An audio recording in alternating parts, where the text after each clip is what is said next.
भारत में ईरान के सफारत खाने ने साबिक भारतीय फौजी गौरव आर्या की जानिब से वजीर खारजा अब्बास इराक्ची को गाली देने पर सख्त रद्द-ए-अमल का इजहार किया है। पाकिस्तान मुखालिफ साबिक भारतीय फौजी गौरव आर्या ने टीवी पर ईरानी वजीर खारजा को न सिर्फ गाली दी बल्कि तौहीन का भी निशाना बनाया। टीवी प्रोग्राम में गौरव आर्या ने ईरानी वजीर खारजा अब्बास इराक्ची और भारतीय वजीर खारजा की तस्वीर पर तबसरा किया कि इराक्ची इसका नाम है, पाकिस्तान में था, वहाँ टॉप लीडरशिप से मिला, बशमूल वजीर आजम शहबाज शरीफ के।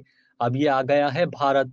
इंतहा पसंद साबिक भारतीय फौजी ने न सिर्फ ईरानी वजीर खारजा की तस्वीर को मार्क किया बल्कि उस पर इंग्लिश में भी लिखा और कहा कि इस आदमी को तब आना था जब पहलगाम का हमला हुआ। इसको आकर जयशंकर को मिलना था और बोलना था कि डॉक्टर जयशंकर, ईरान आपके साथ खड़ा है, लेकिन नहीं। दूसरी जानिब नई दिल्ली में ईरानी सफारत खाने ने साबिक भारतीय फौजी के अमल पर रद्द-ए-अमल देते हुए कहा कि मेहमानों की इज्जत और एहतराम ईरान की सकाफत का हिस्सा है और हम ईरान मेहमानों को अल्लाह की रहमत समझते हैं, लेकिन अपने बारे में क्या ख्याल है। दूसरी जानिब ईरानी अवाम इस तौहीन पर शदीद मुश्तइल हैं और सोशल मीडिया सार्फिन ने भारत को तनकीद का निशाना बनाते हुए भारतीय हुकूमत से कार्रवाई का मुतालबा किया। क्या आप कारोबार की तशहीर चाहते हैं या सोशल मीडिया प्लेटफॉर्म मैनेज कराना चाहते हैं तो देर कैसी, अभी राब्ता करें ओनली न्यूज की टीम से। हमारा कॉन्टेक्ट नंबर आपकी स्क्रीन पर है।